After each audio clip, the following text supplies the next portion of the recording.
Hello everyone, it's Terry again here today. I'm so glad that you are here. For today's card, I am sharing a card that I created using the new My Favorite Things stamp set called Bubbly Birthdays. So let's get started. Okay, so to start off my card, I am using my mini Misti and I applied the stamps onto a white cardstock. This cardstock that I'm using today is Nina Solar White, 110 pounds.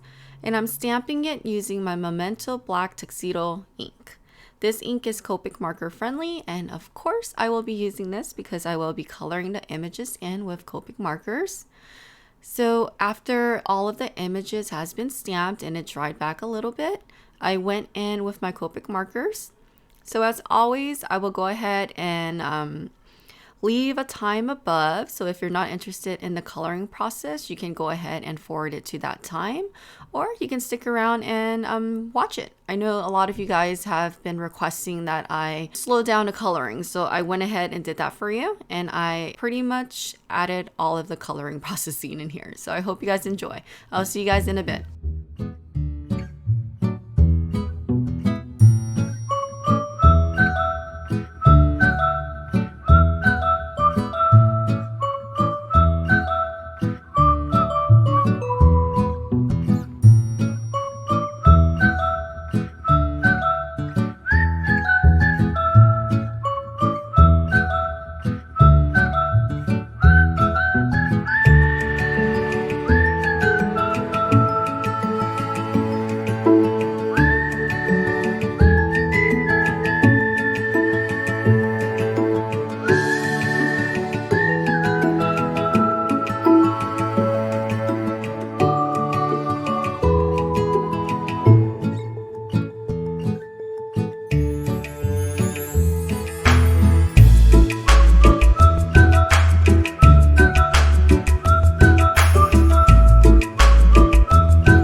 Okay, so the coloring has now been complete. So what I want to do here is I grab a piece of copy paper, just a thin sheet. You can use anything that you have on hand, and I'm ripping it down the middle. I am tearing the paper really roughly here. I don't want to have an even straight line because the roughness of the paper will give off a lot of texture. So here you can see that I'm laying it on top of the cardstock, and I'm going to tape this down to help me adhere it to the card panel. Actually, I taped it down to my Make Art station. This station, if you're not familiar with it, it's just a magnetic station that you use for stenciling or actually any kind of paper craft. But I like to use this for stenciling or this technique here, and I use the magnetic clips to kind of anchor that down. So it makes it easier for me to ink blend here. You see that here I'm just going in with my blending brush and some Distress Oxide inks. And I'm just using that to blend in what will be an ocean or a wave scene. Here I'm just moving around the magnetic clips up and down just to give myself a little more space to blend. And after I was finished with the blending process, I did went in with water and splatter that throughout the card panel. Okay, so here I thought I was finished with the paper masking, so I went ahead and removed it, but then I changed my mind. So I placed it back on, and I should have used it on the Make Art station, but here I was just being a little lazy. So I'm holding it with my hands, and I'm going in with some of the coral reef stamps from the stamp set, and I'm using black ink to stamp that on top of the image. So I'm using the mask here to cover the bottom portion of it, so I don't want that to show. So then after I was done with that, I went ahead and removed it. And here I am going in, and I wanted to place my sentiment. And I'm using this A2 alignment guide from Ink Blot Shop. I love this guide because it's pretty sturdy. Like, it's made out of the stencil material, and it comes in a package of 3. So this is nice because it has the alignment guides on there where you could use it to place a stamp or a sentiment. For this card here, I'm using a sentiment and I want it to be straight. So I used the help of the alignment guide to straighten out my sentiment. So then before I heat emboss, I used my anti-static powder tool and applied that onto the area where I'm going to stamp. Then going in with my embossing ink, I stamped that onto the bottom of my card panel. I selected to use gold embossing powder here because I like the glow that it gives to a card panel. And of course, I heat set that with my heat gun. Then using one of my rectangle dies, I ran that through my die cutting machine. I then adhere that to a side folding black card base. And I'm going in and I'm popping all of the images that I colored earlier with foam squares. Of course, a card isn't finished unless there's highlights all over the card. So going in with my white gel pen, I am placing highlights throughout the card. And there you have it. The card is now complete. I hope you enjoyed this tutorial, and please don't forget to thumbs up, comment, and subscribe. Until next time, have a beautiful day. Bye-bye.